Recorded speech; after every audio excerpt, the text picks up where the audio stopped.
મોરબીમાં આજે બીજેપી દ્વારા યુવાનોનું મહાસંમેલન હોવાથી મોરબી શહેરમાં ઠેર ઠેર બીજેપીના ઝંડા લગાવવામાં આવી રહ્યા છે।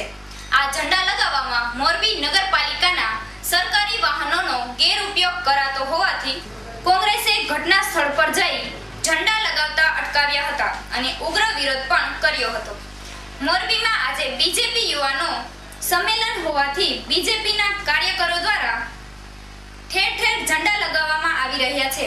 ત્યારે મોરબીના નટરાજ ફાટક પાસે આવેલ ડીવાયએસપી ઓફિસ પાસે ગત મધરાત્રિના ભાજપ મહાસંમેલનના કાર્યક્રમ અનુસંધાને વિજય પોલ પર ભાજપના ઝંડા લગાવવા મોરબી નગરપાલિકાના સરકારી વાહનોના ઉપયોગ કરાતા હોવાની જાણ થતા કોંગ્રેસના કાર્યકરો એક ઘટના સ્થળે જઈને સરકારી વાહન દ્વારા ઝંડા લગાવતા અટકાવ્યા હતા।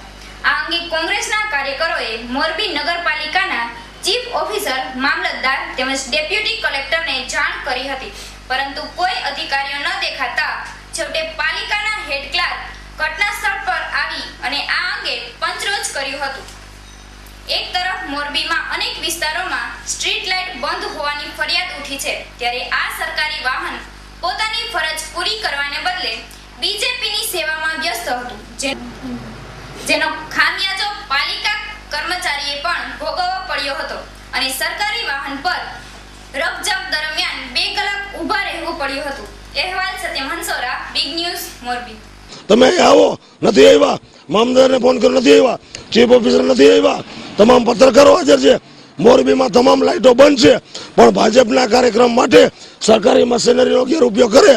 ગેરેજ કમિટીમાં આજ પણ એની નોંધ નથી કે આ ગાડી નંબર ક્યાં ગાડી ગઈ છે। મોરબીની તમામ લાઇટો બંધ છે, ભાજપના ખાલી ઝંડા ફેરવવા નીકળ્યા છે અને આ ગાડીની ચાવી મેં લઈ લીધી છે। કાલ 11 વખત ગાડીની ચાવી આપવાનો નથી।